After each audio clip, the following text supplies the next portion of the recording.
Well, hello there, YouTube. It is just about 7:15 p.m. on a Thursday, so that means it's time for another live oil painting session. So today we are going to return to this painting after setting it aside for, I guess, about a week now. So it's good to have some distance away from your paintings. Let me tell you, if you're working on a bunch of different paintings, it's actually much less stressful than working on one painting for a long period of time, just because it's good to have some perspective on your paintings. So today is going to be centered around a little topic that I usually don't talk about, called artistic license. So artistic license, what is it? How do you define it? Have you ever used it in the past? And I don't mean like your driver's license. It's just artistic license in the sense that you don't have to paint or draw exactly what you're looking at. Instead, you can come up with something of your own imagination. So this is a portrait painting, part of a portrait painting that we've been working on for a while now. It has dried a little bit weird around the chin, but I'm just going to ignore that for now. And we are going to focus on this area of the background. Before I get any further, I need to clarify a couple things that I usually do. When I mix a color on here on the palette, it's going to look different than this. It's going to look different because this is gray and this is wood, so they're going to look different. Another thing I need to mention that I usually have to mention, little disclaimers, is that the camera here that you're looking at here is at an angle with respect to the painting. That is because this painting is standing upright at a 90-degree angle, and I am standing as I'm painting. As I'm talking to you, I'm standing, so I stand back and forth, and that's what I recommend you do if you can. If not, just sit at about an arm's length away from your painting. That's perfectly fine. So hey, Canvas Dancer, welcome back. Alright, so what I want to do is put this landscape that you're seeing up there over here. So that landscape is going to be in this frame. Initially I wanted to have some kind of collage of like reptile themed stuff, but I decided I think what I'm going to do is we're going to have a reptile maybe somewhere over here at some point, hanging out with our model in the future, but we'll get to it when we get to it, one thing at a time. So I'm going to start the landscape. What I like about this landscape that you're seeing in the picture there, and that's from Unsplash, so one of those copyright free images. What I like about it is that there's a big tree on the edge over here, a big old tree, and there's some mountains. And I happen to make paintings or videos about oil painting, so it's kind of going to be a reflection on the old master of making videos about painting. That's Bob Ross. So that's going to be kind of my symbolism of being an artist that makes videos about oil painting, is to put a landscape back there to kind of pay homage to Mr. Bob Ross. I'm not going to paint it in that style just because it's not really my approach to painting, but we're gonna still, think about it in terms of alla prima. Not that I'm going to finish it all in one day. That would be way too much for me to do. So I'm mixing up my drawing color, and yes, there was already paint on my brush because I was painting earlier today. So I like to draw with burnt sienna and ultramarine blue. And in my other studio painting, I'm actually doing the same thing. I am adding a landscape in the background, so I decided might as well add a landscape here. And I guess, I don't know, the top of the horizon of the landscape, let's just say it goes about there. And need to mix a little bit more. And I like this landscape. Is not very complicated. It's fairly simple. It's more of a tall portrait landscape. Like it's got a crop, like a vertical crop. So I'm going to edit it. Take artistic license. That's what today is about. I'm going to ask you, have you ever taken artistic license and painted something differently, or drawn it differently than what you've seen it to be, and on purpose, of course. In order to use artistic license, you have to do it to change on purpose. If it's an accident, it's not artistic license, it's just a happy accident, as we pay homage to Mr. Bob Ross. Hey John McGeekin, he's one of our Amazing online students. Welcome, John. Happy to see you here. Well, the water is going to fit, and I guess there's a part of the landscape over here. The dark for the trees is going to fit down there.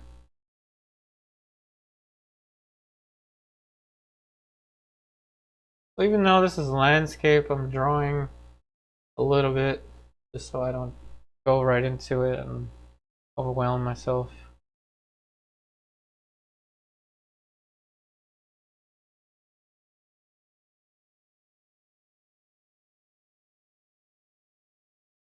Okay, so like I said, I'm changing the landscape a little bit. Big old trees gonna go there, over here, and over there. There'll be trees just all around the side. And I'm gonna increase the distance from this mountain to this one.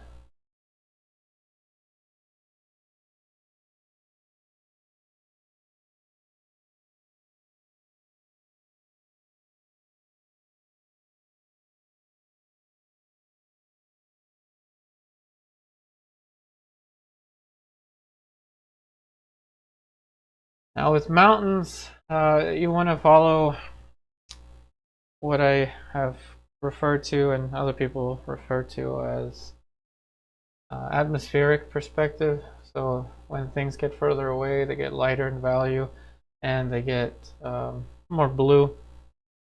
That's certainly not the case with this picture that you're looking at there. That's really flat, so I'm gonna edit it. Once again, artistic license. Where is everyone? So far I've only had 2 comments here. How's everyone doing today? What's everyone painting or drawing today?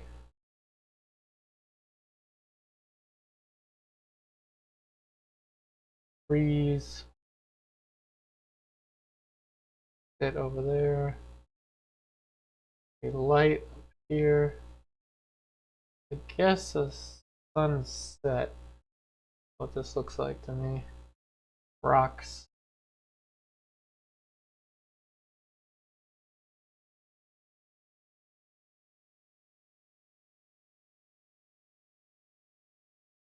Hey Jim Adams, Danny, Brian, hello there.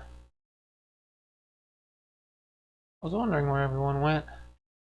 Wondering if I scared you away with a landscape.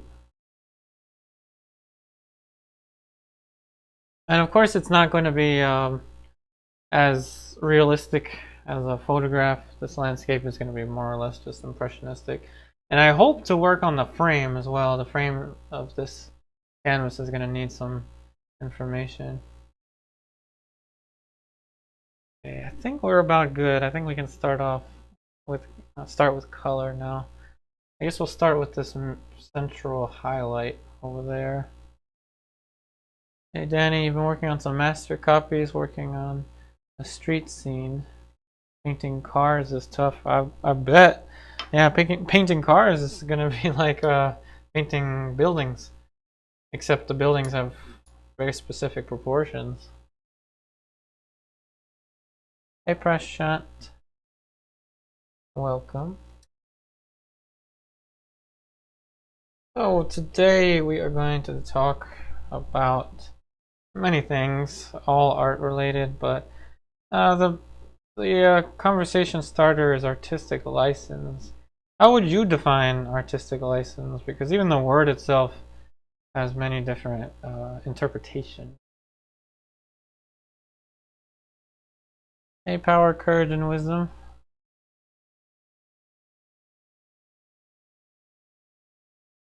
Oh, no problem. Thanks for signing on.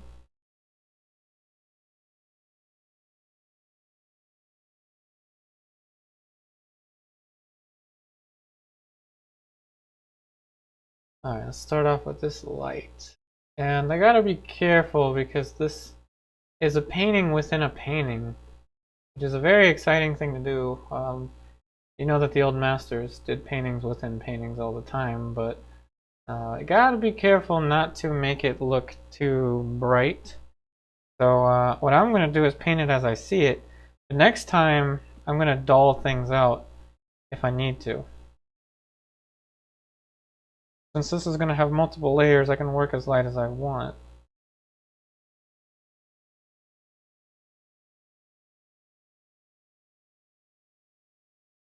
Hey Maria, you're working on a portrait of a bearded man. Those are always tough. Our Courage Wisdom, you're doing a painting of your Yorkie. And as well as a waterfall. Cool. Waterfalls are fun.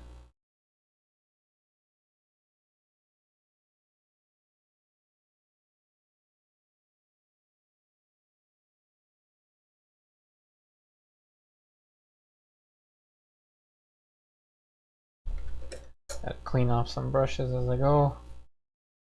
Like I said, these brushes were used just earlier today. And I just put my brushes in a plastic bag and tie them up with a hair tie so it cuts off the oxygen. And then I stick them in the freezer. I do clean them once in a while though. Ooh, that's bright.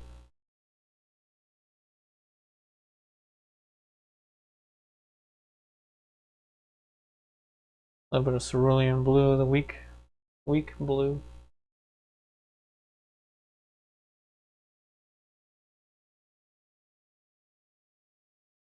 Yeah, last time I wasn't quite ready to jump into this picture behind the model. I don't know, I just couldn't quite think of what to do. And I was already falling behind with my other studio painting. I've got multiple paintings that I'm working on, like so many paintings.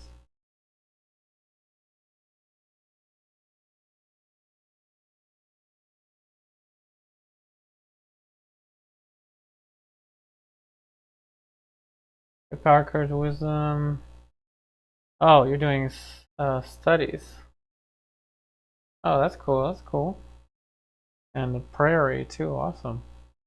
Hey, Prashant, maybe not thinking too much about predefined rules and perspectives and using our own imaginary wisdom to make the painting talk to the viewer. There you go. That's an excellent definition for artistic license. Totally agree. I like that you threw in predefined rules and perspective. Because yeah, you've got to incorporate those things. You know, otherwise, it's just fiction.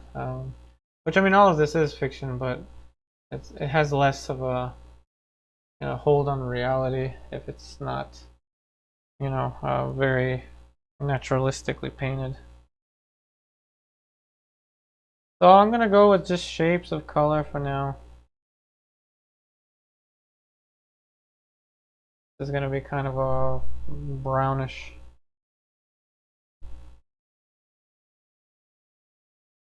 Similar to the hair. Maybe it shouldn't be that dark. Or maybe it should. Hey Jim Adams, still working on your first painting. The lady's sitting on a cliff looking at the ocean. Cool. Sounds very Perephyllite. Which is a good thing. The Perephylites are one of my favorite groups of painters in art history.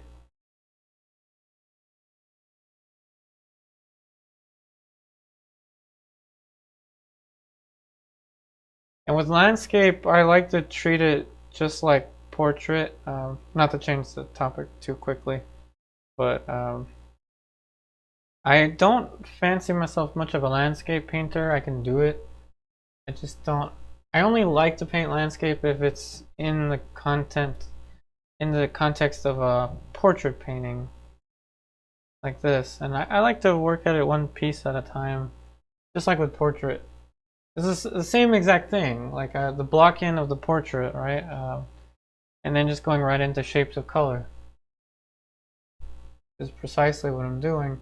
And if I were teaching, if this was one of my online classes, which it isn't, but if it was, I would definitely start out with a grisaille, a monochromatic. I wouldn't jump right into color like this. but you can do so to experiment. Many of my students are already jumping right into color with the way they start, and works out fine for them. But in general, it is safer to hold off on color and build up a grisaille.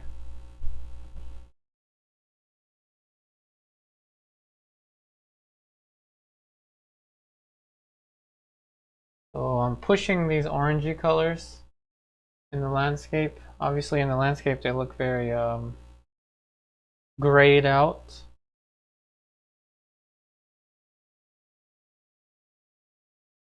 And I've already got 3 brushes here. I'm probably going to have a 4th one soon. It's because the colors change so dramatically in here. Oh, this brush is almost toast. Maybe I should clean them more often.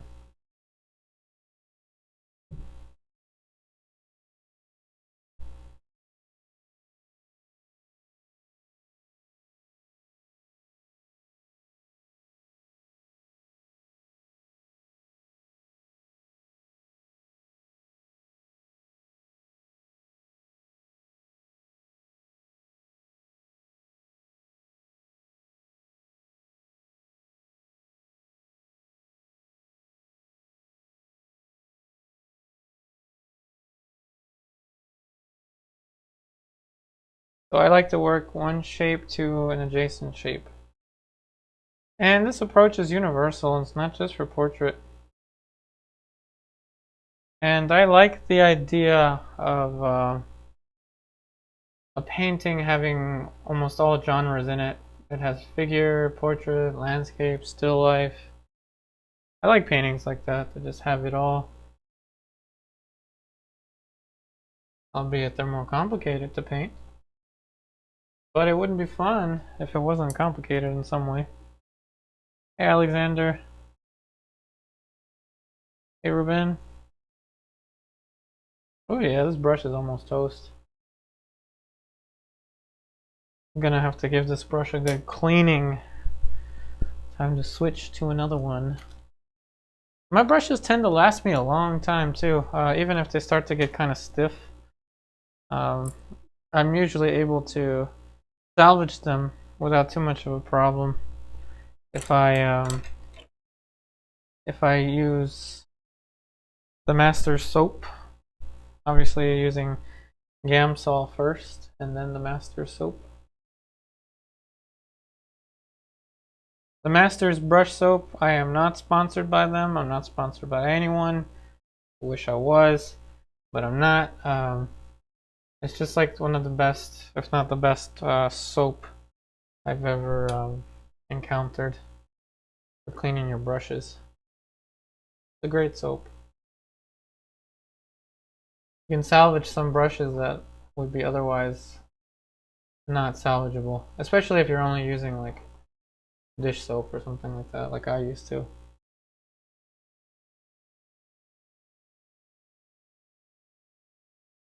I'm just going along with this brush, grubby brush. Grubby reminds me of the name of the janitor from Futurama. Everyone seems to forget his name. Or Scruffy, I think his name is Scruffy the janitor.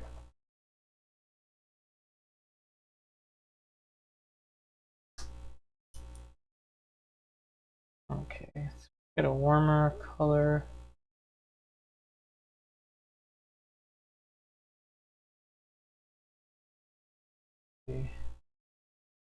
Throwing in some Indian yellow.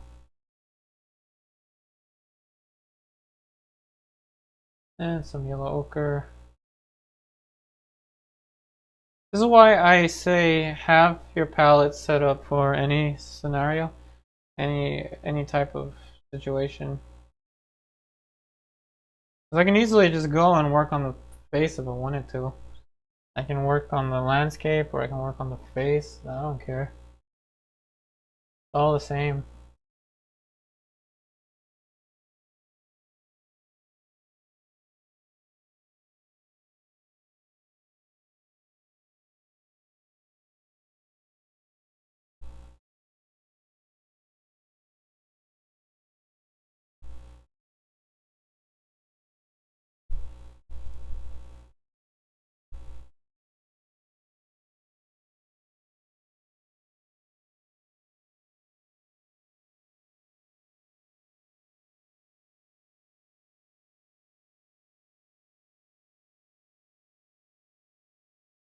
darker planes. So plane by plane, that's how you want to build the painting. Planes, whether you're working with value or color, it's all the same. Planes.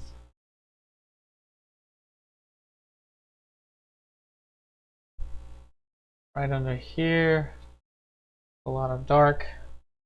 Let's use Dioxazine purple. Viridian. Yeah, we'll just thin it out with some Neo-Megilp.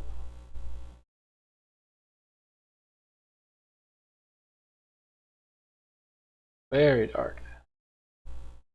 Hey Minnow. Due to the time difference, you can't attend all the shows. Oh, it's okay. I'm glad that you've been joining despite the time difference.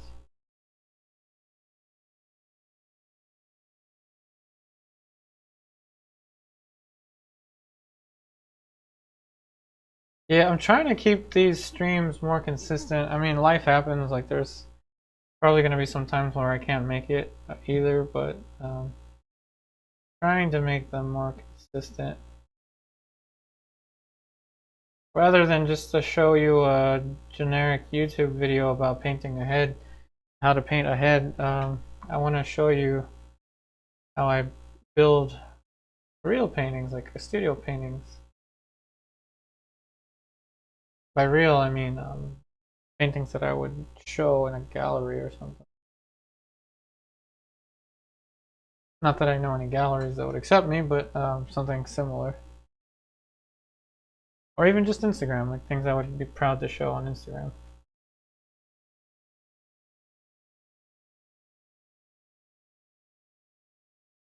Hey Misty.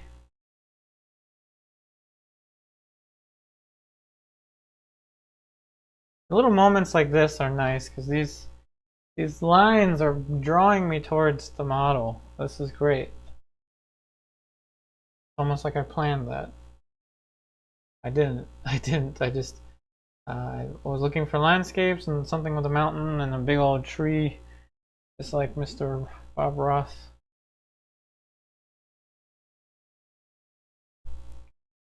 Let's paint some reflections.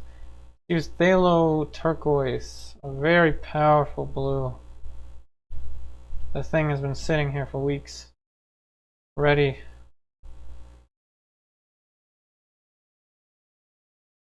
Ready to go all out. Pthalo Turquoise. Whoops, the palette's falling sideways. Either that or it's the tripod.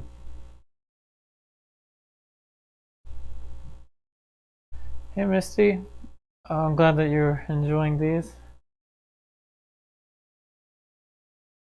I'm so glad that you're learning from these. Adrian.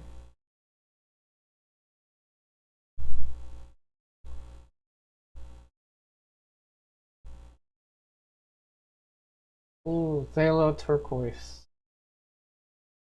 But I'm not using straight up Pthalo Turquoise.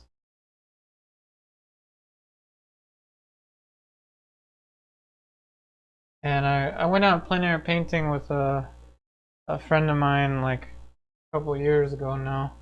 And he told me that not all brush strokes in a landscape should be in the same direction or the same characteristic. So I guess with these ripples, I'm putting almost a horizontalish brush stroke, and I gotta make sure not to replicate it. So here, these are more like jagged, up and down, jagged, and I'll probably make these kind of like side to side.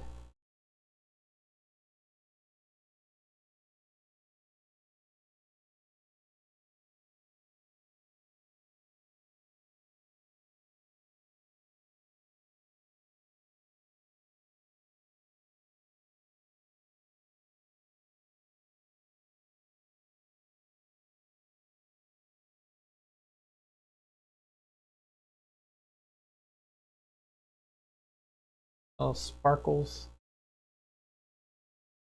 Make a little noise. Little sparkles.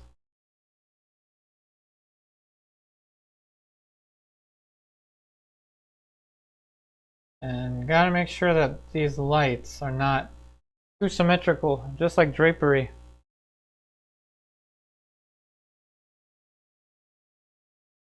Oh, thanks, Adrian.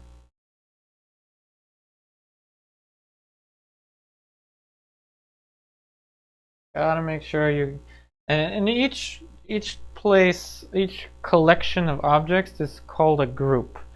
So, not to get too mathematical, but a selection of different objects, whether they be just shapes or planes, or like in this case, individual little reflections. These are all groups. So this is one group here. This is 1, 2, and 3. This is 1 and 2.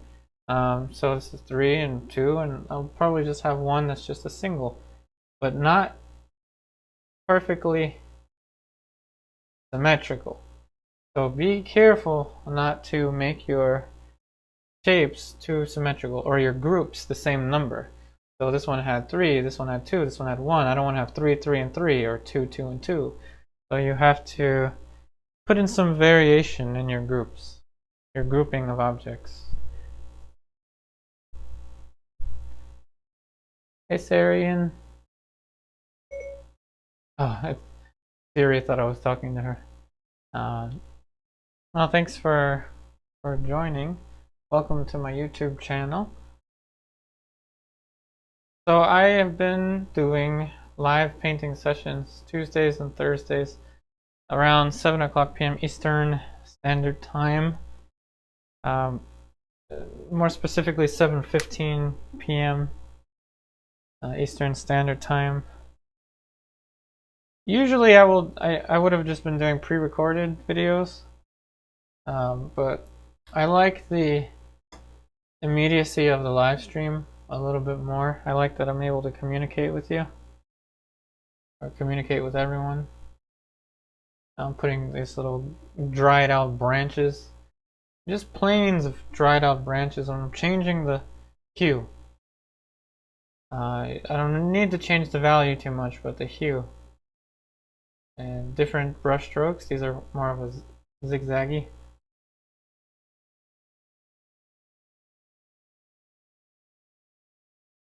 And if you have any art related questions, I mean, this isn't one of my online classes. This is a, just a free painting demonstration I do twice a week. I can still answer your questions. If you have questions about medium or brushes or techniques or any kind of art related questions, I can answer to the best of my ability. I tend to like trying to multitask while I'm painting. I don't know, sometimes it just helps me focus better than if I was just sitting in silence and painting.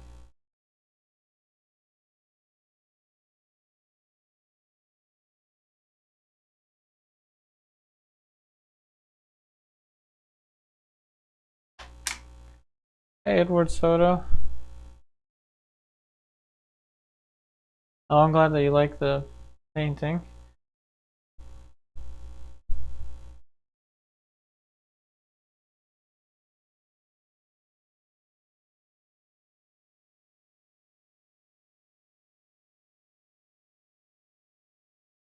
Planes, planes, and different planes. And in the reference, this is all really dark. It's all like very difficult to see. These are just like dried out, I guess, I don't know what this is. It's some kind of dark gray thing. I don't even have to know what it is. Just apply the appropriate value range, and it'll look like a thing in nature.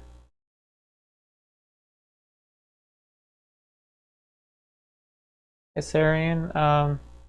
So if you're interested in the classes, they're mainly based on portrait painting, figurative painting. So we now have a figure painting in there. So there's a nice variety. We've got color study in there. We've got some anatomy lessons. So if you're interested, the link is in. It's in the description box of the video. It's also pinned as the top comment in the comment section here. and it's only $10 a month. So if you have any questions about how the online class is run, feel free to ask. They're mainly set up for anyone in any skill level to join. It starts with very simple projects, working through the classical approach, drawing very carefully, and then it slowly progresses to more and more complicated projects. Misty, how do you cover your backs? Backs? What do you mean by backs? I'm trying to figure out. How do you cover your backs? You mean the background? I'm not using any. Well, I used medium over here just to thin out the paint, but in general, not too much. If you mean like this background or something, this is black and white oil paint, alkyd oil paint, fast drying. But can you let me know what you mean? Oh, the back of the painting. You mean behind here? There's nothing behind there. It's just the canvas. So let me see if I can find a smaller one. For example, let's take a painting that I'm still working on. I've got so many paintings in progress. It's great. So many paintings in progress. Let's see. Let's take a look at this one. I don't do anything for the back of the painting. You just leave it as the raw linen. So this is another one that I was working on a while ago, a self-portrait. There's nothing here. It's just the linen. So this is just the linen, and of course I use staples to staple and stretch my linen canvases. Dust cover? No, I don't have a dust cover. I try to vacuum my studio every once in a while. Not gonna tell you how often, but I try to vacuum it. Yeah, there's sometimes some dust on it, but not too bad. Not too bad. So let's see. Hey Gail, first time watching. I'm glad you appreciate the explanation. You love oil paints, but headaches are a problem. Waiting for nice weather so you can paint outside. Yeah, Alla Prima is great. Also, if you're sensitive to solvent, consider water mixables. Water mixable oil paints like this, Cobra brand. These are water mixable. You have no need for solvents. They take longer to dry, but they do dry at some point. And you can also opt for spike lavender if you want to use traditional. And again, if you're sensitive to mineral spirits.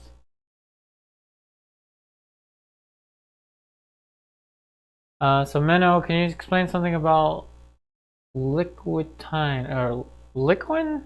If you mean liquin, I'm not using liquin, but if I was, I'd use it the same way I'm using Neo-Megilp. My Neo-Megilp is right there, just to thin out the paint whenever I need to. Is when I use it. I'll use it to glaze if I want. Like if I wanted to turn her into a Martian, I could glaze her with Neo-Megilp or liquin and Viridian, and I can just glaze her, and she would look like a Martian. Not that I know what Martians look like. But it's mainly just to thin out the paint.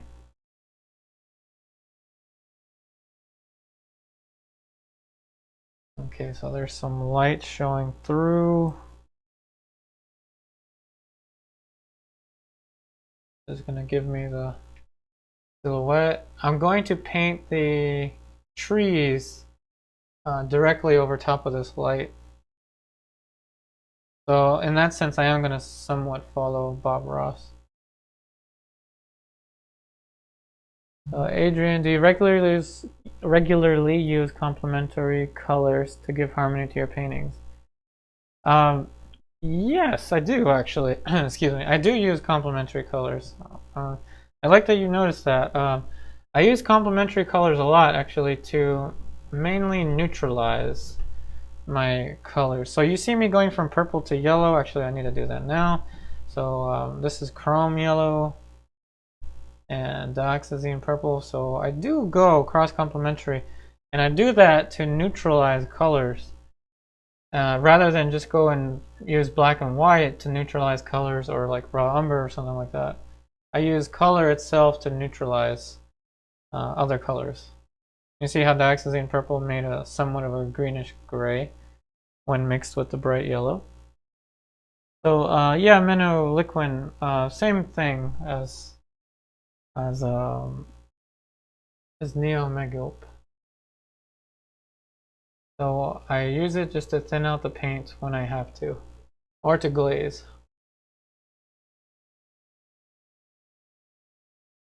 I also mix into old piles like that, what I just did. Just reuse my piles a lot.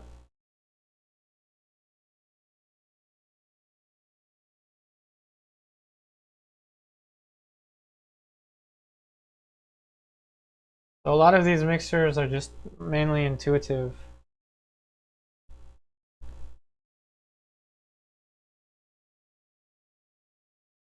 There's still more of these scruffy bushes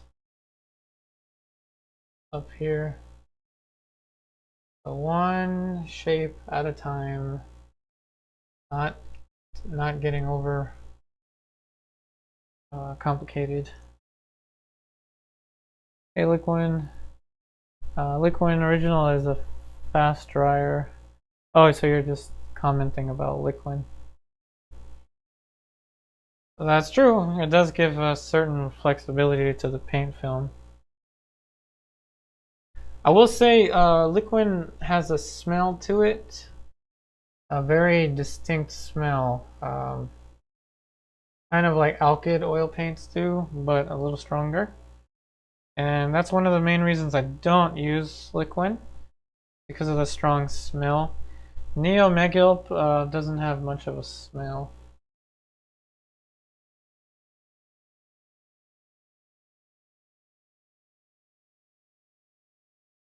So for these little scrubby scrubs in the background, I really have to abstract.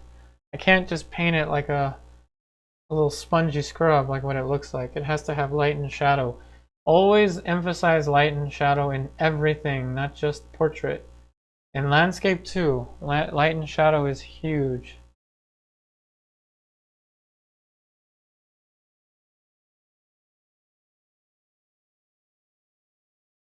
And we're going to do that as well when we get into the flowers. Because I do intend to put flowers in the bottom, somewhere on the bottom of this painting.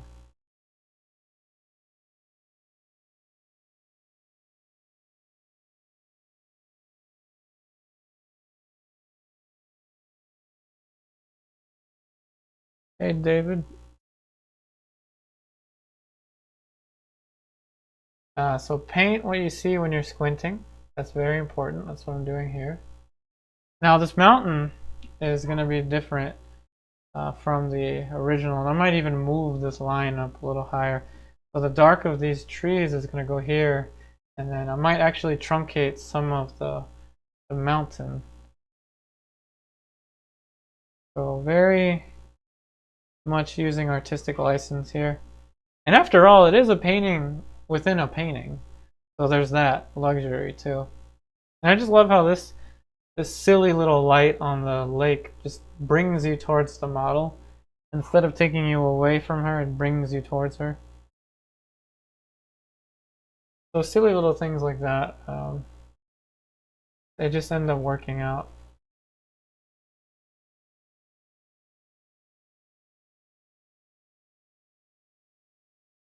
Hey, Stephanie.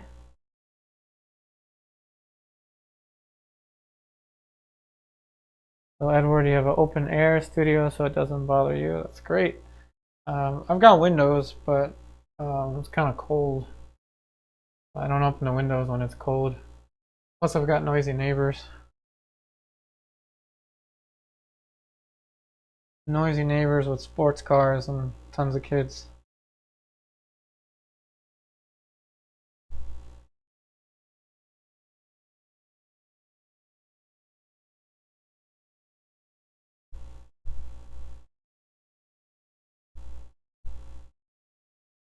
Hey David, do you ever leave paint on your palette, and for how long? This paint's been on my palette for months now. What I do is I clean the mixing space thoroughly overnight. So all of this stuff, I clean it overnight, and I clean it with safflower oil, and I put the palette in a stay wet box. So it's an airtight box, and I've got the box over here. If you don't have one of these boxes, they are very useful. Again, I'm not sponsored by anyone, so it's up to you if you want to get it or not. The only problem with these boxes is the biggest size is 12 by 16. So 12 by 16 palette is the largest you're going to be able to fit in here. But it's an airtight seal. And yeah, sometimes I'll get paint like, on the top and stuff like that, but it helps keep the paint wet for at least like 2 or 3 days. Because oil paints dry through oxidization. So if you can cut out the oxygen supply to your oil paints, they won't dry as quickly. And it's especially useful if you're painting a lot, like I do.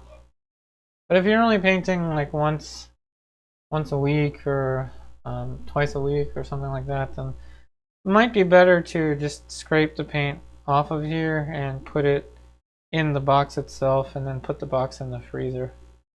And that way your paints will stay longer.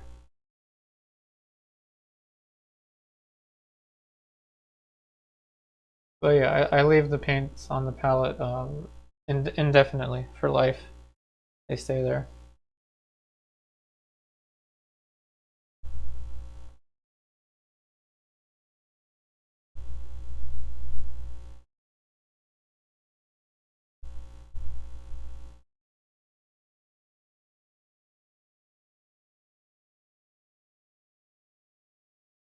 Hey Edward. So you said like in Puerto Rico you don't have to worry about cold weather. The coldest is 67 degrees Fahrenheit. How dare you? How dare you? That's not fair. The coldest here is like negative, like 0.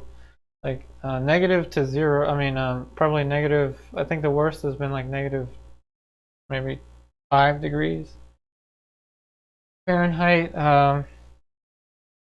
Sometimes it gets to be 0. But yeah, we've seen negative Fahrenheit here in Maryland. Yes, we have.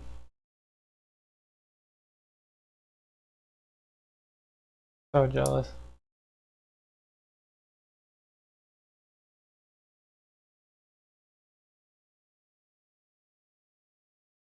Yep, no problem, David.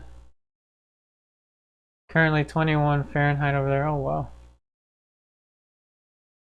Yikes, that's cold.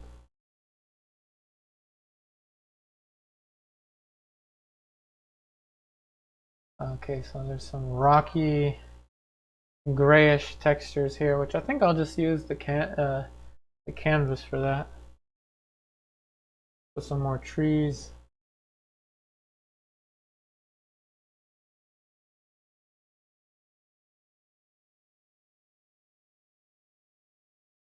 Be careful with your chroma. So I'm using burnt sienna to dull out my ultramarine blue, and I'm gonna make it a little green with Viridian. Another thing is temperature will affect how your oil paints dry as well. So if it's really cold, not always, but sometimes the oil paint will not dry as quickly as it normally would. Other things that happen, actually, now that we're talking about temperature and painting, is, at least for me, we have extreme temperature changes here. Like, we don't have central heating, or we don't have like central air conditioning or anything like that. So we have just space heaters and window air conditioners. So overnight in the studio, there's no temperature control. So when it gets cold outside, it gets really cold here. So in the studio, this painting can undergo like probably 20 degrees Fahrenheit at night, and then 60s in the daytime. What will happen is this canvas will loosen. So you see this? This is a little looser than it was perhaps earlier on. So what I have to do is sometimes I have to go and retighten it to adjust the slack.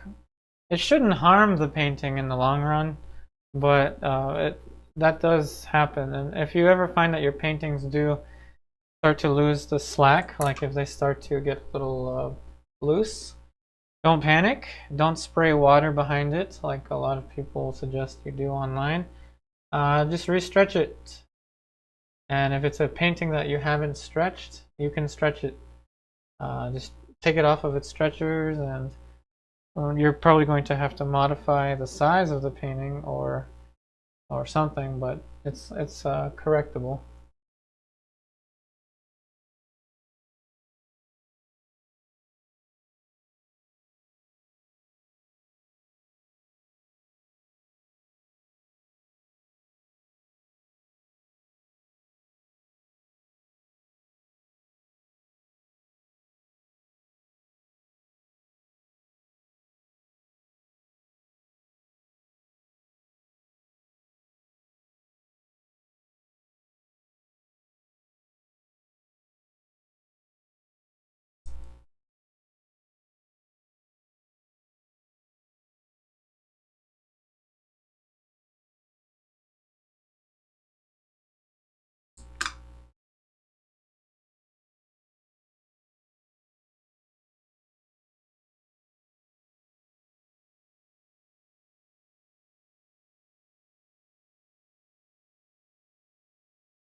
Some more trees.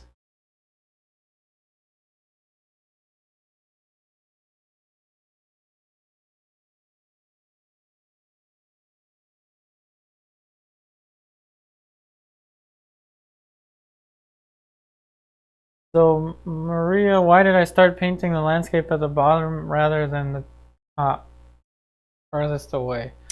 Good question. I don't know actually. I just kind of started it on this highlight because I liked the way that this highlight drew my eye. Like I started here because for some reason I liked this focal point. So I started just growing the landscape out from there. If I were painting this from life, I might actually do the same thing. And with landscapes or portraits or whatever, I tend to start with something that interests me the most. I'm not so motivated to look at this sky. To me, it's just a big blue thing with clouds. So this was just the most captivating thing for me to look at, this little cluster of values. So that's why I started there rather than from the top.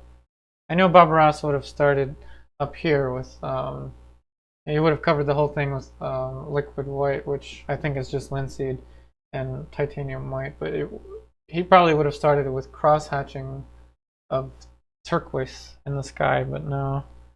I like to start somewhere that's interesting to me. You know I hate the word interesting, but something that pulls my attention the most. So good question. Thank you for that question.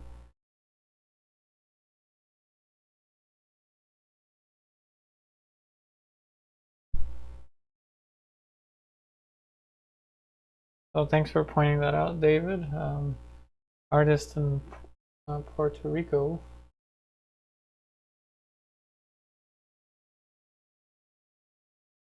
Alright, so artistic license. This landscape is going to look a little different, or a lot different from the original. And these trees actually have some sunlight on them. So we're going to sketch that in. Trying to make the brush strokes a little looser up here.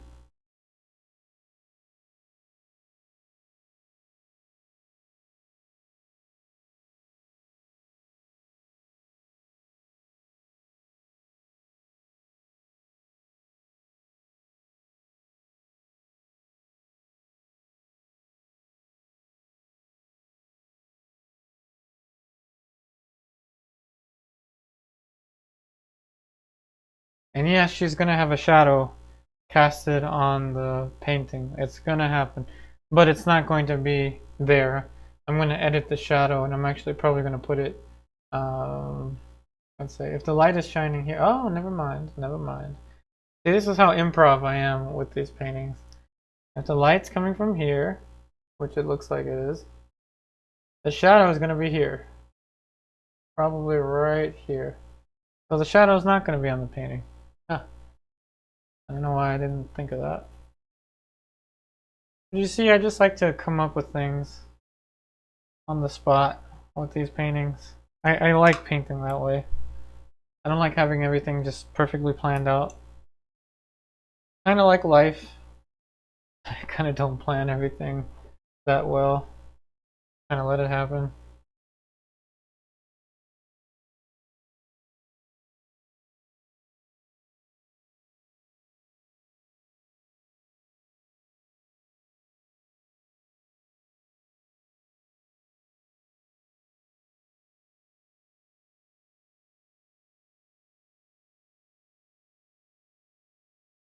Okay, so some light on the trees. It's kind of orangey. And in order to keep this from going too brown, I have to now omit the green colors a little bit. I'm not going to make this straight up orange. So there is going to be some green in it.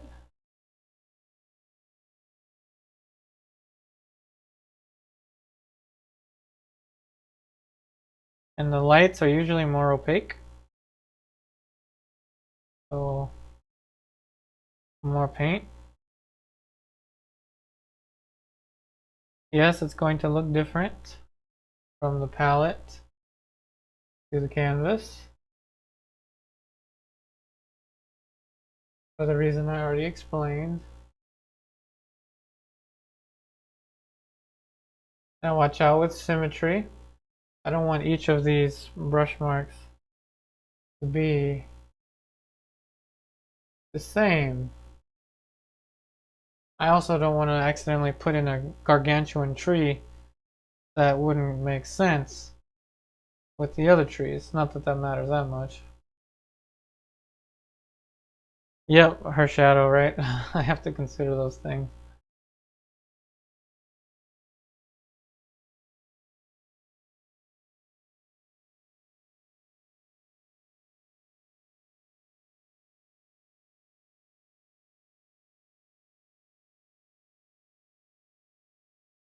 There's actually some trees with light over here.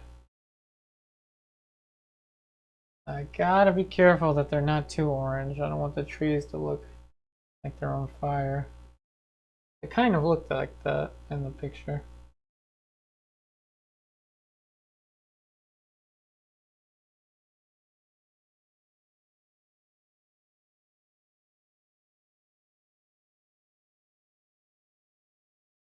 And notice also, I'm just focusing here. I could care less what's going on here. And that's just because I'm target focusing on things. I'm not going and working the entire picture at once. There's different ways to work. I mean, you want to go and focus on one specific target like I do, that's fine. If you want to work more holistically, which I think is the normal way to approach landscapes, that's fine. Some texture for the rocks there.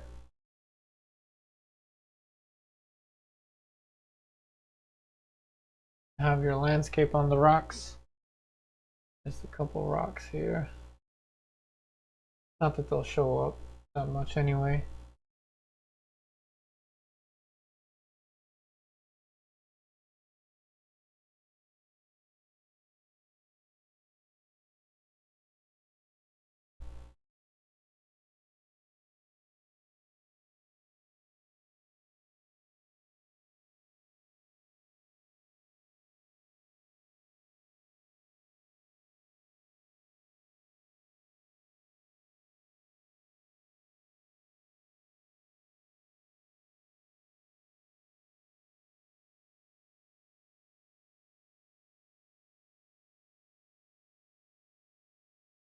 And I also like in paintings where you have a nice contrast between the edge of the hair and all this stuff going on here, and then just all of these little intersections, like this intersects here, intersection, like everything just kind of intersects now with the silhouette of the model.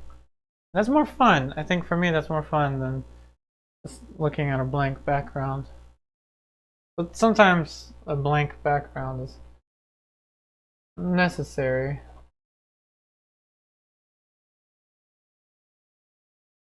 Alright, so now I'm going to come up with a question to ask everyone.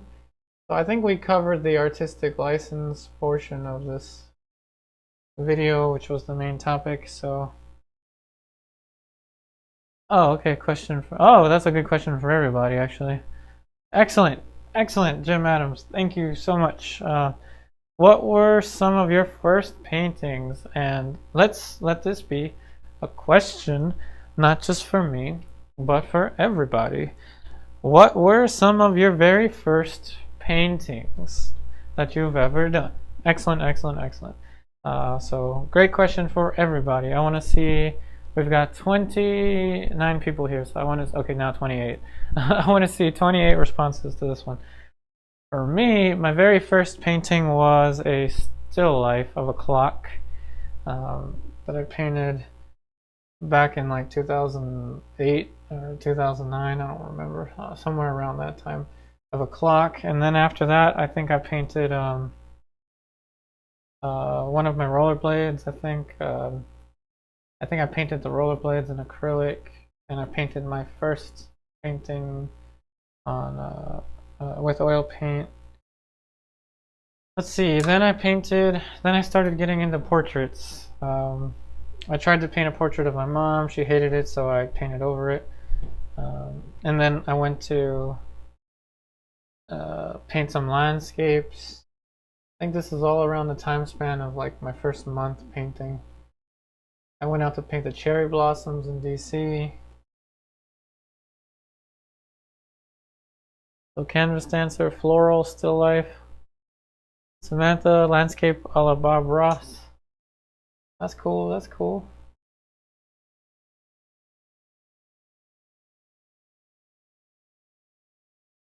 Yeah, so I want to hear what some of your first paintings were. And if you're still working on your first painting, that's okay. That's perfectly valid response. A perfectly valid response.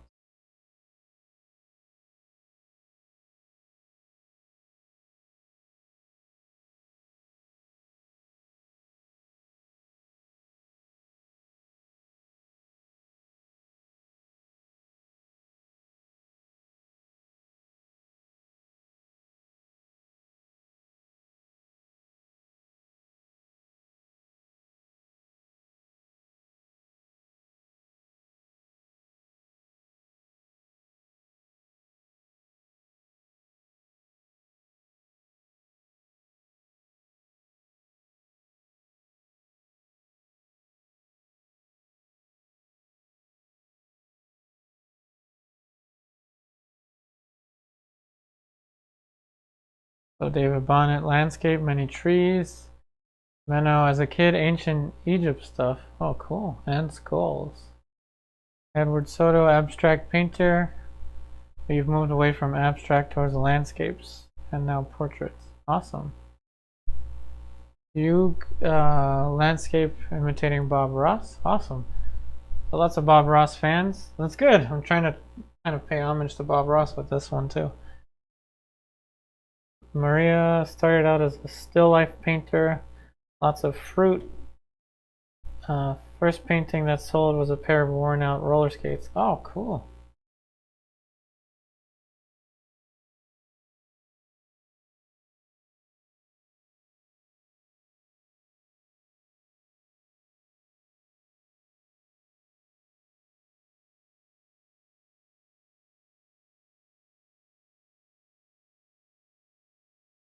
Now I'm going to paint in that bluish atmospheric perspective.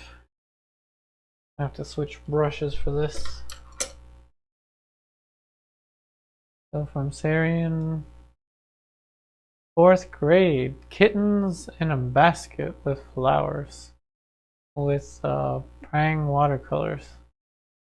Since then, all watercolors. Awesome. Oh, and welcome to the world of oil painting.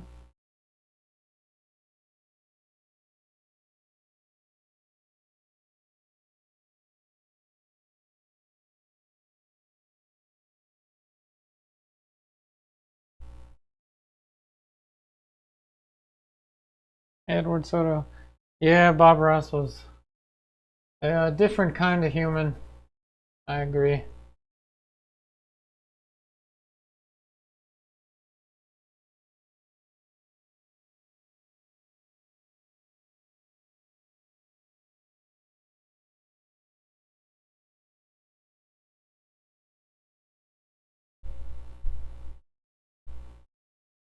Wild that he didn't want to sell any of his paintings either while he was alive. I mean, I guess now they're probably for sale, I'm not sure, but he made his paintings specifically for the purpose of inspiring others.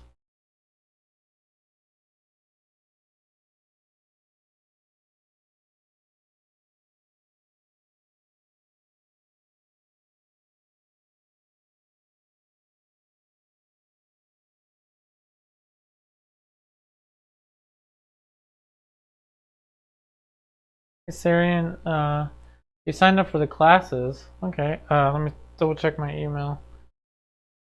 Usually I get a... Oh, there it is. Alright, so Cerulean, I will send you the welcome message. So look on your Patreon messenger right after I'm done with this stream. I will send you the welcome message, which contains the playlists that you will need for each project in the online classes, as well as descriptions for how to begin. So Cerulean, I recommend beginning with Project 2. Project 2 is a very thorough classical portrait. But yes, I will send you the playlists right after I'm done with this stream. So thank you so much for joining, Cerulean. It's so nice to have you in the online classes. And you can send your artwork to me before every Tuesday. I have a virtual classroom. Feel free to take a screenshot of this. I'm going to show you. These are the rules for my virtual classroom, so please feel free to take a screenshot of this, Cerulean. So these are the rules for my virtual classroom. So you're able to send your artworks, whether they are class projects or personal artworks, to me for a pre-recorded video that I make on Tuesdays, including up to 3 pointers of advice, not criticisms, of course, advice per image that you send me. You can send it to me through my Gmail, which I will send you, or you can send it to me in the Facebook online student only group, which you'll also have a link sent to you for that.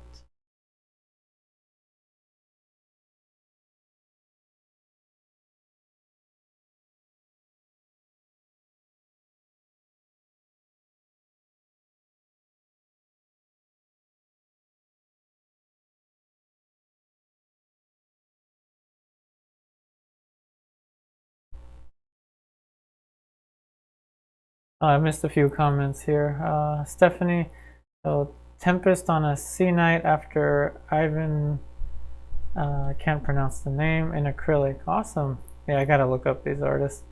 Yeah, Bob Ross made oil painting easy and fun, but your channel makes portrait painting easier and more fun too. Oh, thank you so much. That's such a kind comment to make, especially with Bob Ross in the comment as well. Thank you so much. Edward Soto, yeah, I heard that painting of Bob Russell for 10,000, if you're not mistaken. Whoa, that's really cheap. That's not that expensive. I would think that they would sell for more than that. Whoever bought that is really lucky. Let's see. Yep, no problem, Sarian. And also, there's no rush too. Just because I'm working on one project doesn't mean you have to work on the same one. So no rush with the projects. The classes virtually never end, so you know you're able to work at your own pace.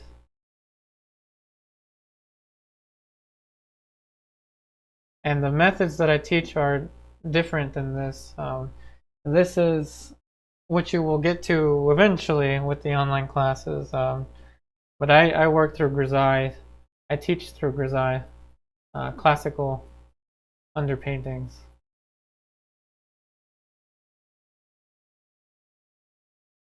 But like I said, I have students that already are jumping into color earlier, and that's fine too.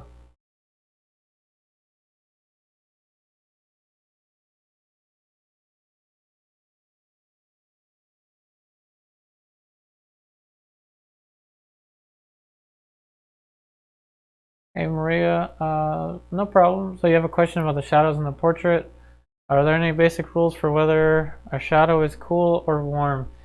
Not necessarily, but yeah, there are some. For example, you will hear this from time to time.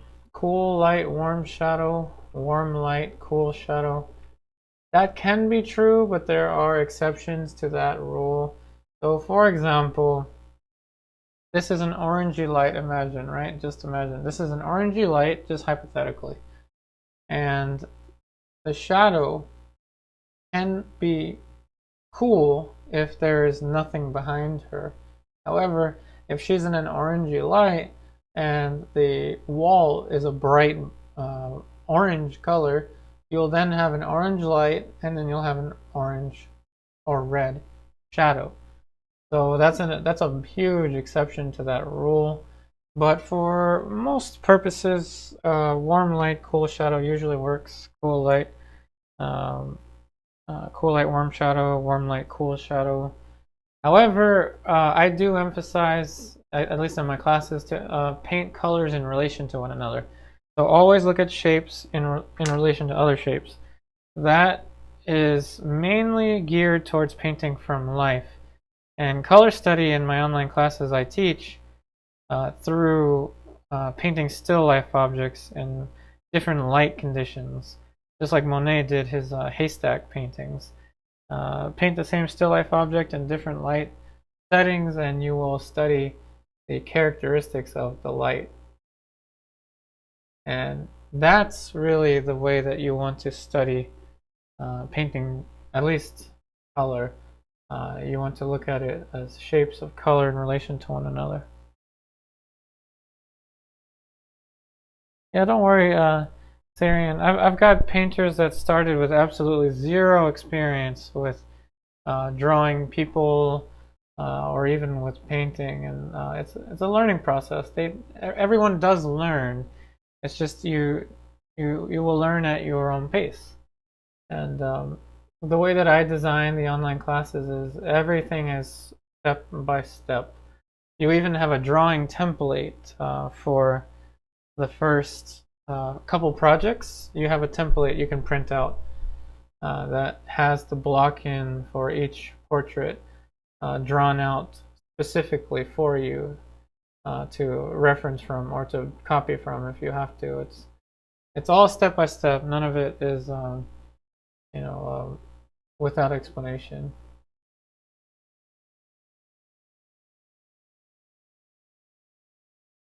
So squinting down, I see that the darks are a little empty, a tad bit empty, so I have to rub some values in here. So squinting down, some of these lights are sticking out a bit too much.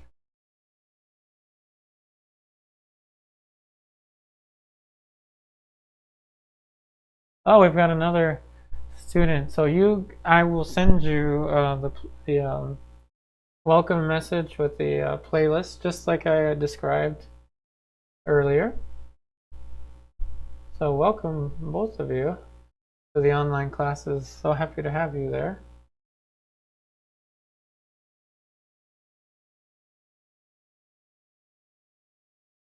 We also have figure painting black and white. These are sketches that we do of different poses. So for example, I'll show you figure painting black and white these are meant to be short-term paintings that you do in just one day. These are sketches that you do to get you acclimated to painting the human figure without detail. So this is one of them. So this one was done in one lesson. So this is just basic block in of a human, just using simple straight lines and angles and just black and white paint. And so I balance long-term projects with short-term projects in the online classes because I believe there should be a balance between those two. So that's one of the more recent projects that I started. By recent, I mean like probably like 2 months ago now. And students seem to really like the balance between long-term and short-term. This would be considered an ultra long-term painting. Very long-term. Another thing about the online classes is that I do my best to respond to the Patreon messenger. So definitely utilize that messenger, the Patreon messenger. I check it very frequently. I check it way more than even my own text messages. So I check it as frequently as I can, and I'm on the computer between Tuesday and Saturday. So for example, if somebody joins, if you're watching this and you join my online classes on a Sunday or a Monday, I'm usually away from the computer on Sundays and Mondays. So if you don't get a response to me between those days, it's just because I'm away from the computer. But sometimes I'm able to respond to you using my phone. But yeah, between Tuesday and Saturday, I usually respond to you the same day. If you have any questions or comments.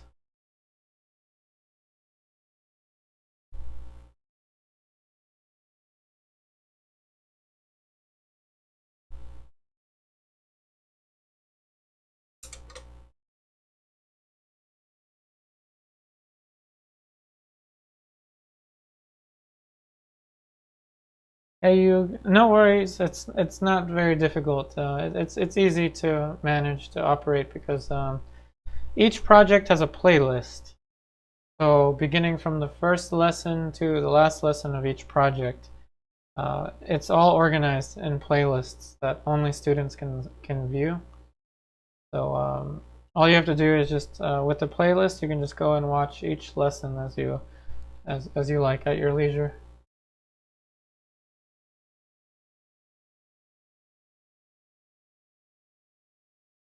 There's lots of them. There's probably more than 100 lessons now, so many lessons you can view.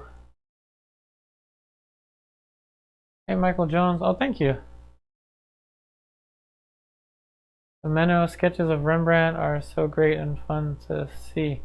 Definitely, I enjoy the Rembrandt studies, and I feel like those taught me so much. There was one time where I was doing a Rembrandt study like every week.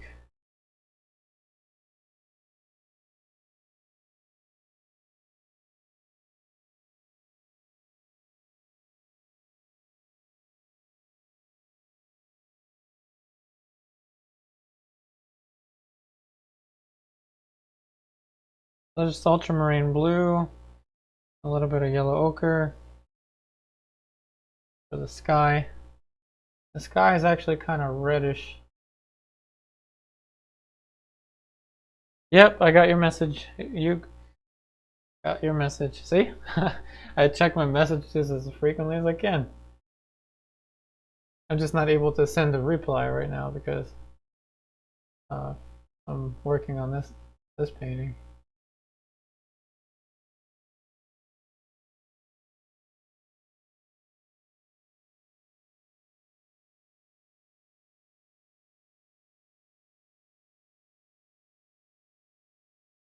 Hey Kay, Oh, awesome. I'm glad that you're enjoying the portrait so far.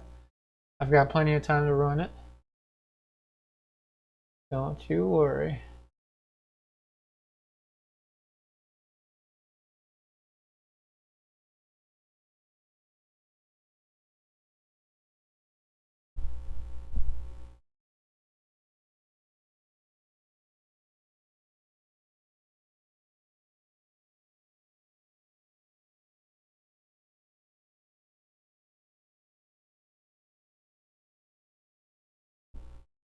So there's going to be some of the blue behind here. So I'm just going to paint it in there. And then when we put the tree in, the tree is going to be painted into it directly like Bob Ross.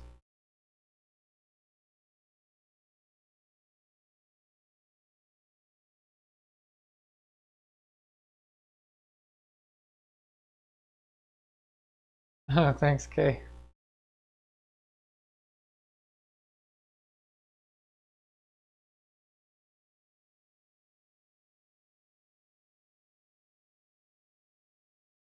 And this is my fan brush that I just used to knock down the paint a little bit so it's not too thick.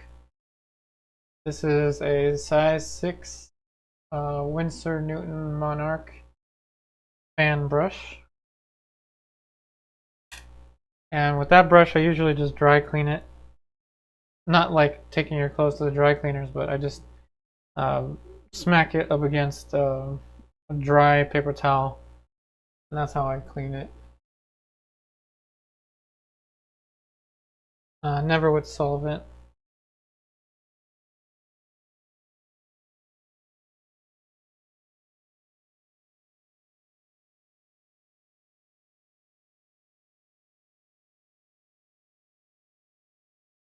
Okay, so I'm going to paint in some of the sparkles, I guess, of light over here. And I'm in anticipation for that tree. That tree is going to fit in there at some point. At some point there will be a tree. Use some lead tin yellow.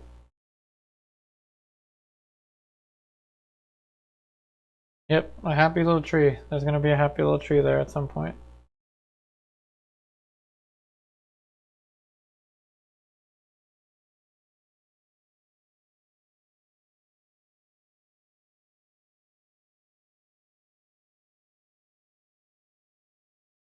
Also, to those of you that just started in the online classes, there's also a materials video. It's titled Materials Video Updated. And basically explains that you can start with just the Zorn palette, which is just white, cad red, yellow ochre, and black. Of course, for underpaintings, you can opt in raw umber. Alright, so there's still going to be a big old tree there. I'm just painting roughly what I'm going to paint over top of. If that makes any sense.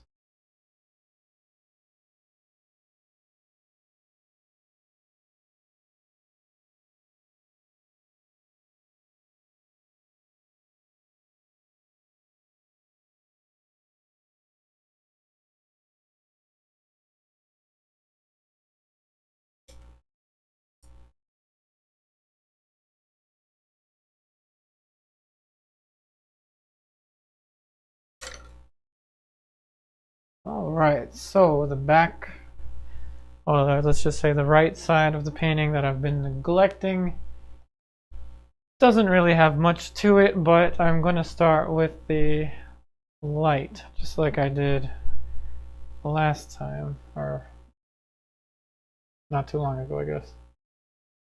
The little bushes here.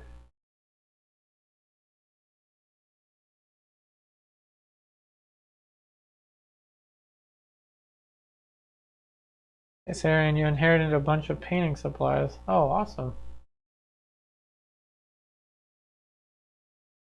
Yeah, I once saw someone with a paint tube from the 50s at a painting session, and it still worked. Still worked. Alright, so artistic liberty. Artistic liberty. In the paint, or in the picture, This part does not exist because it's cropped, I think, here. You see that? That picture is cropped. Since it doesn't exist, we will take artistic license to make it exist. What would Bob Ross say? You know what? Let's let that be the next, since there's a lot of Bob Ross fans here. Type in your favorite Bob Ross quote, and it's okay if you use the most famous of them. But what's your favorite Bob Ross quote? I think mine is "Beat the devil out of this brush." That's my favorite Bob Ross quote.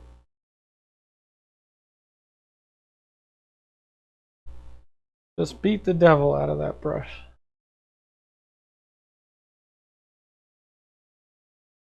Or what's your favorite Bob Ross saying?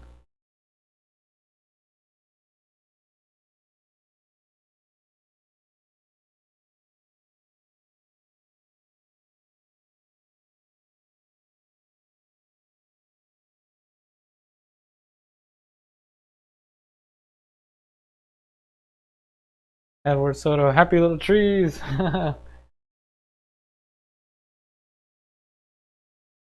That's a good one.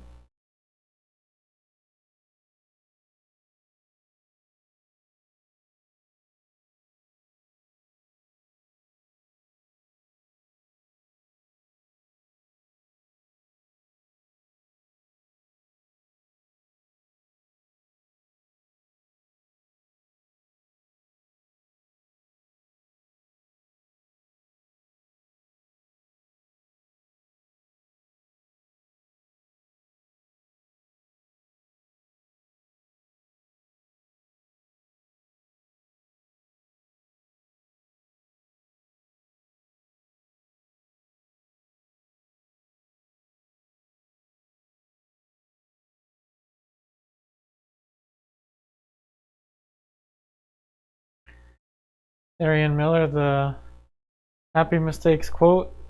You forgot the exact wording.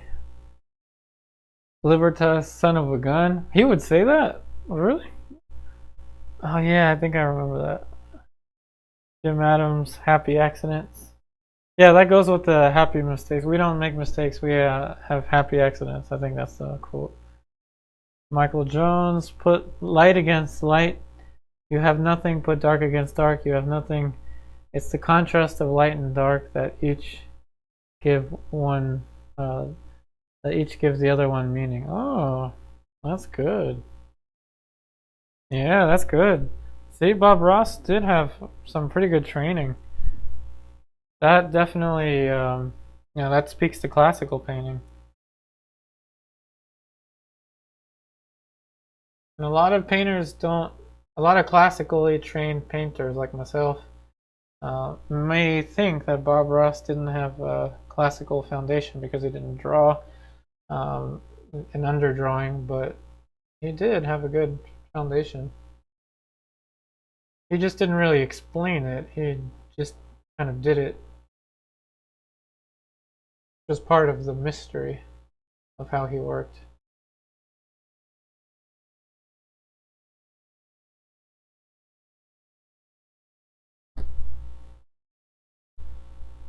Menno, your cat used to try to grab the moving brush of Bob Ross on Bob Ross TV all the time. Oh wow. Life and painting quotes. Oh yeah.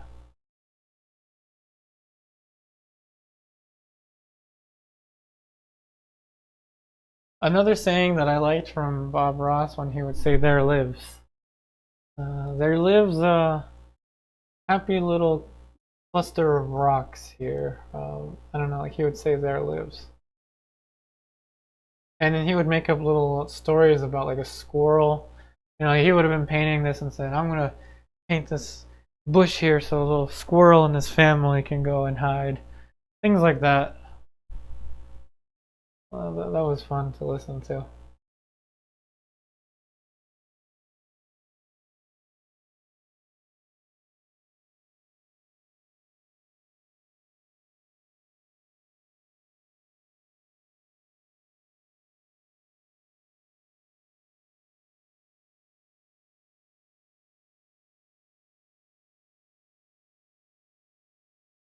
Oh my god, another one that I liked that he said was, does anyone remember what he would call clouds? Like he would just put a little dangling cloud in the sky. What would he call it? And hint, today it has a completely different meaning.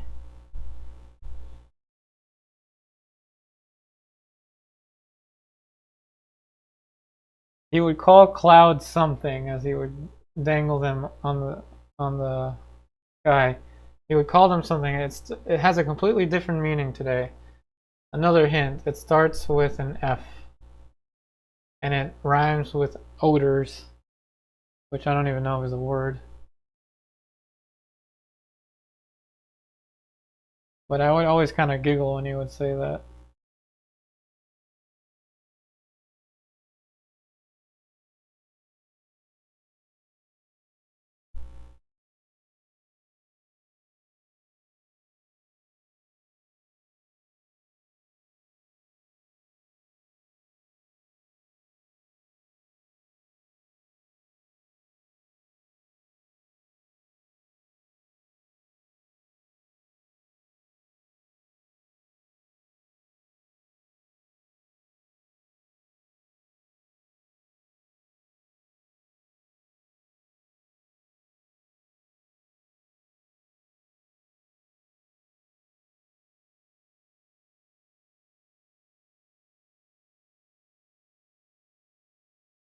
Hey man, oh yeah, totally. We all have our own different memories about that show.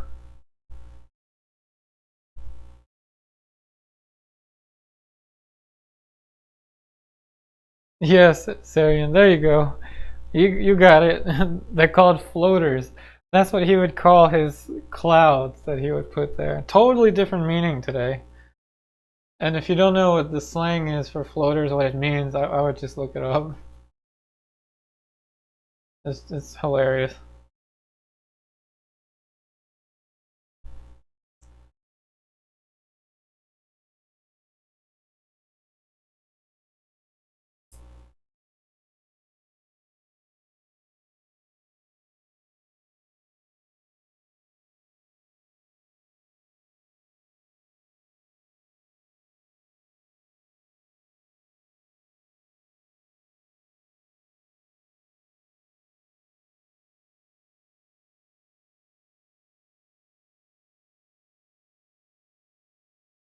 I mean, like the visual imagery. I mean, like when he would paint a cloud and he would say these happy little floaters, and I'm picturing the thing, the thing I shouldn't be picturing, that's floating along in the toilet. Kind of hilarious. That's one thing. I'm very visual. I can visualize things when people are talking to me almost immediately, and I've always been like that. I'm just weird like that.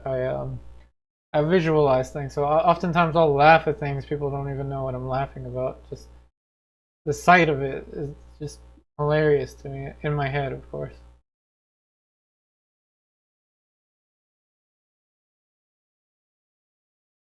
Yeah, don't look it up at work, right?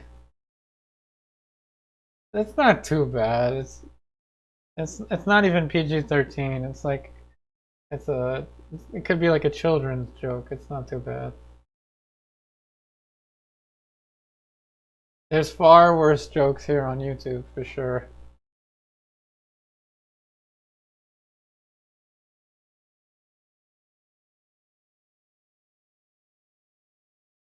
Yeah, I went through a whole Bob Ross phase. I watched so many of his shows. I was too young to watch it and live on TV, or maybe I was just not as interested in art back then. It's probably the case.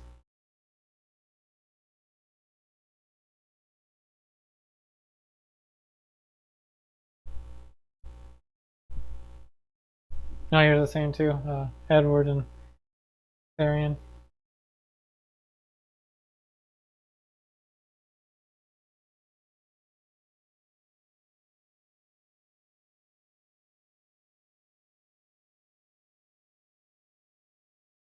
Yeah, when I was in school, my degree is in math. So when I was in math, Now, some things I did better at, like Calculus 3 than I did in like, I don't know, like better than I did in like real analysis. Like things that I can picture more, like geometry, congruent triangles, and trigonometry. Those are things that are very visual. I can visualize those things, but like things that I can't quite visualize, like probability theory, like didn't do so great at.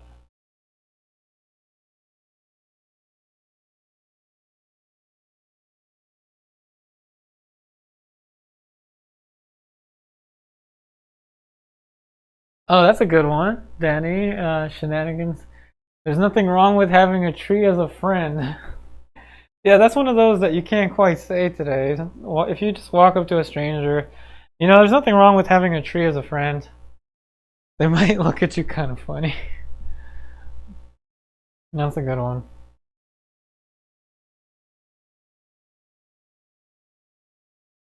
Edward, yeah, I agree.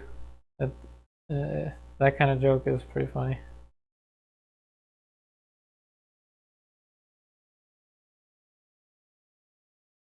Let's hear, and you have to imagine something to remember things. Oh, that's kind of how I am too, a little bit. Here, and you picture numerals as numbers as pictures. Oh, that's cool. So Yuka01. Sorry, I can't pronounce your name. Utak. Uh, I'm good at anything having to do with light. Let's see. I love the quote he made about the bird. I don't know if I remember the bird one. You'd have to refresh my memory.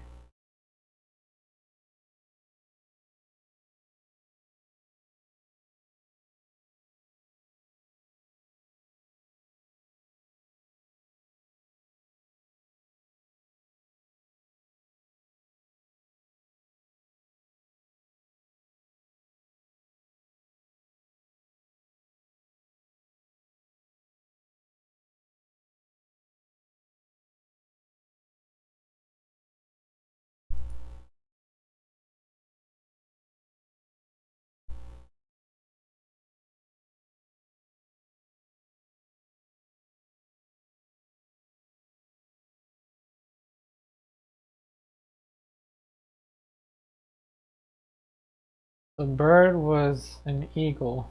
Not sure.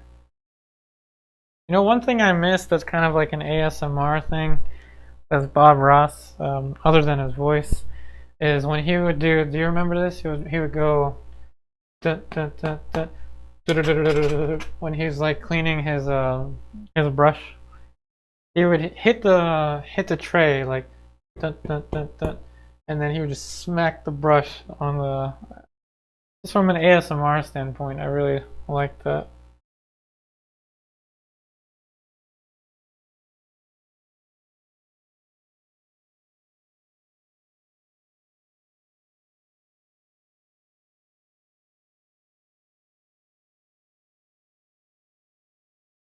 Unfortunately, it was shooting mineral spirits all over the place when he did that. But it's all in the name of art.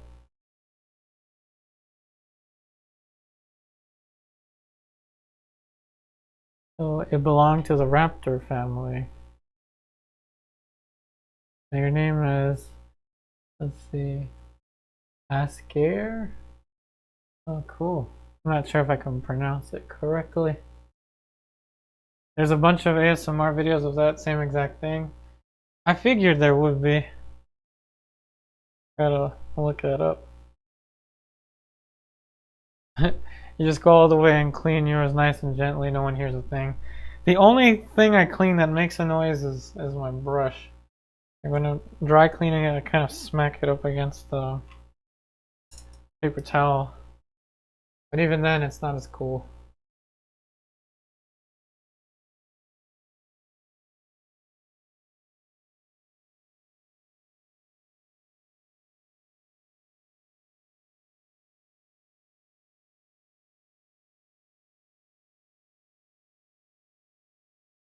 Now this is a delicate place, so the hair has to be very gentle. And I'm probably going to have to go in and fix this later. Gonna scratch into it.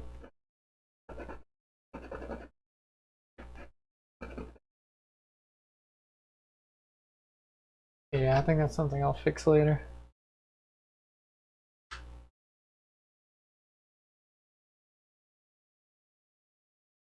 So you used to use the same mineral spirits for months. Oh wow. Hopefully not a big bucket of it like he did. Although I'm sure it's not too bad if you don't do it every day. Some brownish color. Oh. And then exactly the sound that triggered your cat. Oh really? Awesome. That's hilarious. So I have similarities to your cat.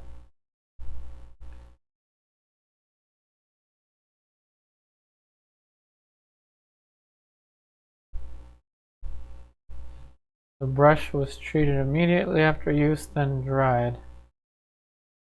I can't imagine though that it was thoroughly cleaned that way though, but I guess it must have been. Hey you, I got your message. No problem. I will send you the links right after the stream ends, and you'll have them for future use. I'm glad you like our hair, Syrian.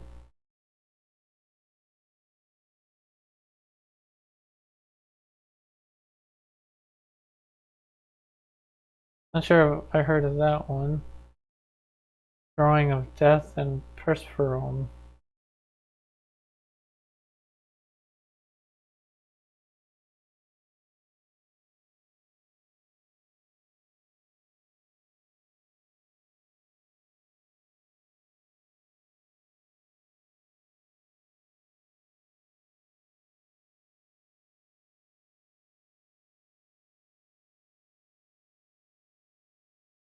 Hey Edward, you notice that the light in the painting is reminiscent of Rembrandt. Oh good.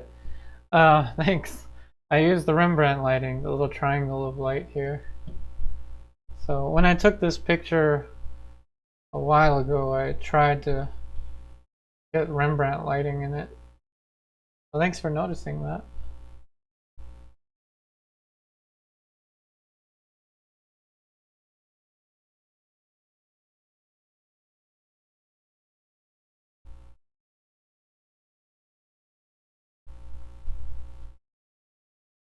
We're very fortunate to be living in the time that we are, art-wise, because we've got so many people to look up to from the past. We've got Rembrandt, we've got Bob Ross, we've got Sargent, we've got Velasquez, we've got so many painters.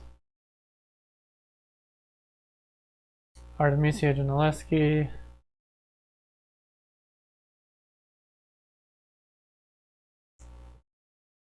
So you like to draw from Greek myths? No, that's good. I mean, mythology was one of the big genres for narrative painting in the past, so nothing wrong with that.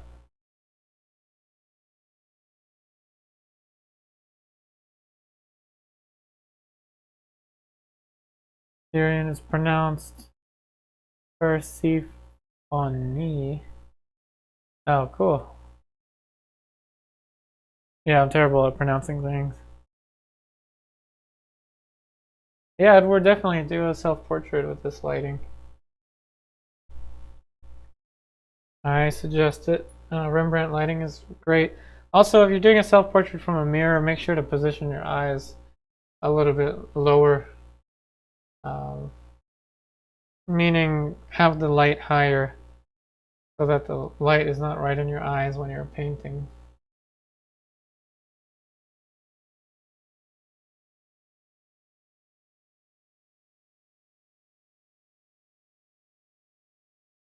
I'm going to thin out the paint a little bit. Just quickly cover the blank spot.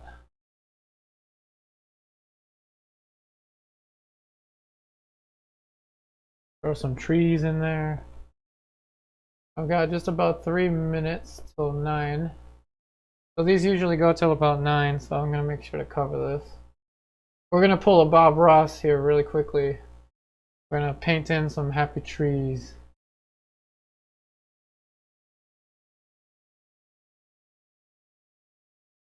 Alright, so that's covered, and I'll put more specifics on that later. Next thing, we're going to go with white. Now I can totally understand why Bob Ross would just go in quickly. Just nail the tree in there. It's because of the time. So cover the sky blue. Oh, my cerulean fell off there. And I'm going to paint on this next time. You know, I could just cheat and let this dry and paint the tree in next time. But that wouldn't be any fun.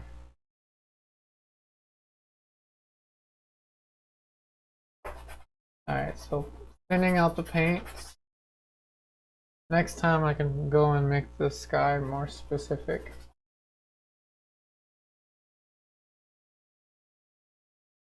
And I'm going to adjust the lighting for you so it's not so bright. Oh, thanks, Sarian.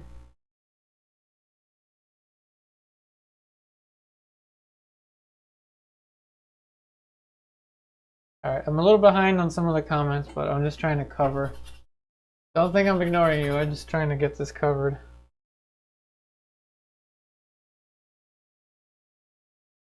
So we can put that tree in there. Big old tree.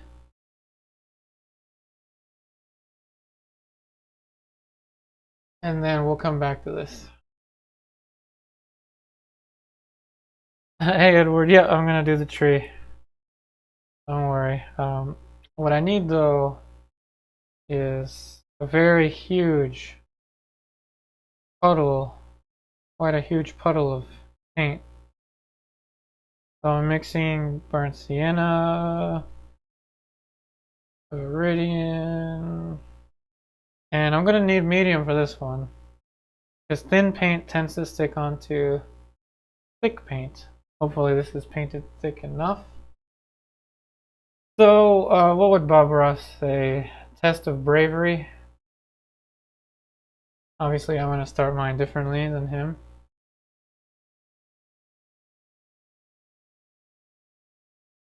And I'm not going to make mine into a evergreen like he would. I'm going to get the general form of the tree.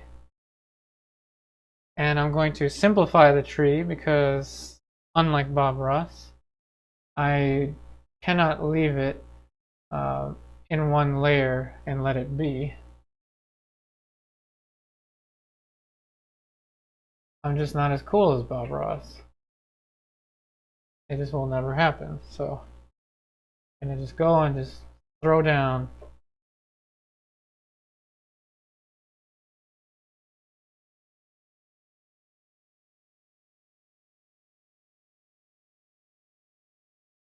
And you know what? Following Mr. Bob Ross, you know what? This tree needs a friend.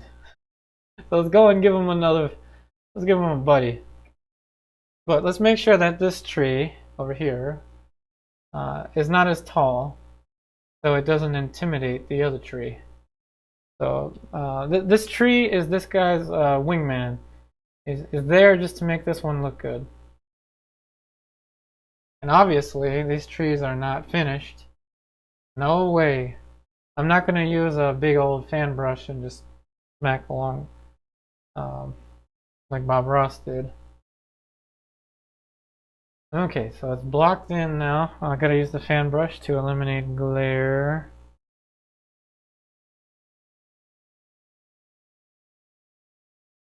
And then I'll get to the comments. So what I'm going to do next time with this big massive tree is I'm going to make it more specific. And before I let it dry like this, these little edges are going to be blurred.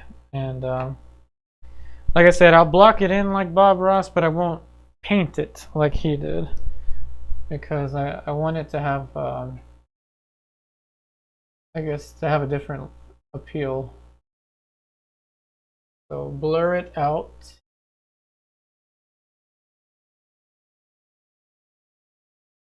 So this is all dark, and I'm going to add light to it later. This looks light because it's glaring. It's actually not that light. It's just a glare.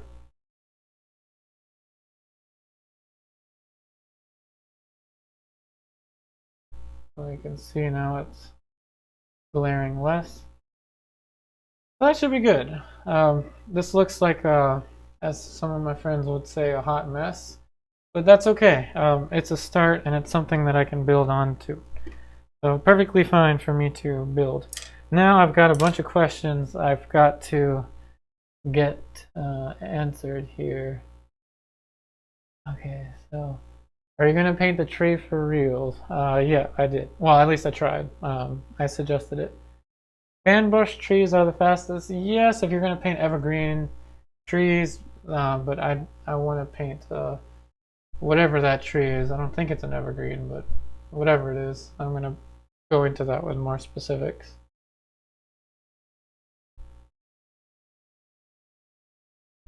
Okay, so a little bit of conversation about death, grabbing someone. So more about a book, I think.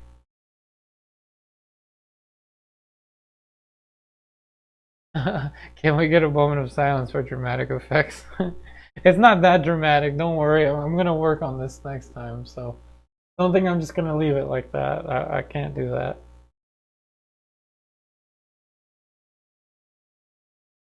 Oh, I'm glad that you're loving this, Edward and Sarian. Oh, I'm glad this popped into your suggested views too. Hey, Gail. Let's see. This is love the background. Give the viewer lots to look at, and the highlights of the portrait. Oh, awesome! Thank you. I didn't quite get to the picture frame here, so next time, returning to that tree, more detail over here, and then picture frame, and then I gotta find some flowers to put on the bottom. So let's see if I can. Well, the camera might go dark when I do this, but there we go. So I'm moving you back, and I'm going to rotate this so you see it with less distortion. Less distortion, but more glare. Alright, so this is the point in the evening where I ask if there are any last minute questions. Those of you that signed on or joined the online classes just now, I will, once the stream ends, I will send you the welcome message with all the necessary playlists and descriptions. So that was fun. We got to sketch in a landscape in memory of Mr. Bob Ross.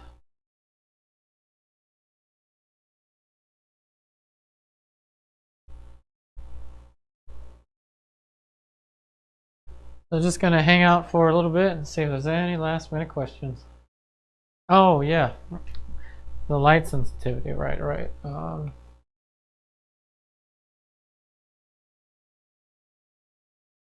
There it is. So now you can see what it actually looks like without the light being too strong.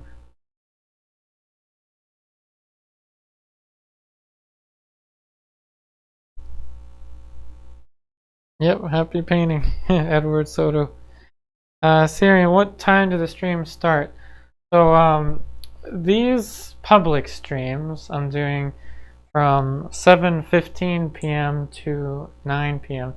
Eastern Standard Time, Tuesdays and Thursdays. However, my online classes, each new lesson is streamed for the live stream tier, which is the tier just above the $10 tier, on Wednesdays and Saturdays, 5:30 p.m. So you'll have access to a new lesson every Wednesday and Saturday, usually around 6:30 p.m. And those are for the online classes. But for these are the public sessions, Tuesdays and Thursdays around 7 p.m. Eastern Standard Time.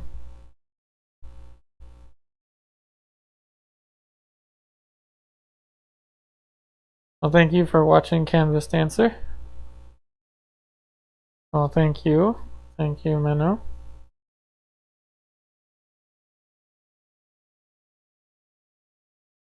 Well, thanks, Gail. Hopefully I will continue to push this painting. Gotta say, landscapes are fun. I need the right motivation to do landscapes. Like, to put them in a painting with a portrait is fun for me. Well, thanks, Gail, for selecting the notification icon. Thanks, Jim.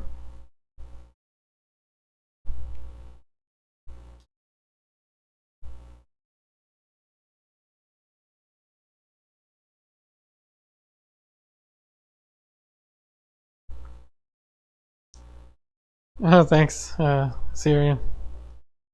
Well, you can also do your games while having the stream on as well. It's totally up to you. I still have an old PlayStation 2. It's sitting right next to me. And I'll probably play some aggressive inline later tonight.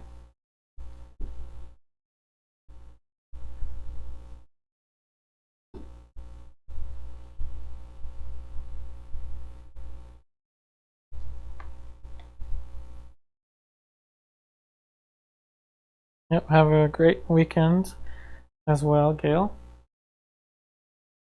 Alright, so it looks like I don't have any extra questions. So, having said all of that, thank you so much everyone for watching. Remember, if you like what you've seen here and you enjoy the content on my YouTube channel and you want to take your online education with me further, please check out my online classes on patreon.com/upariartist, also listed in the description box and pinned as the top comment on this stream. Remember that I will be doing these public streams every Tuesday and Thursday around 7 o'clock p.m. Eastern Standard Time. To be more specific, 7:15 p.m. Eastern Standard Time. And I usually will paint till about 9 p.m. Eastern Standard Time. Thank you so much for watching. I wish you the very best in all of your artwork, and I'll see you on the next one.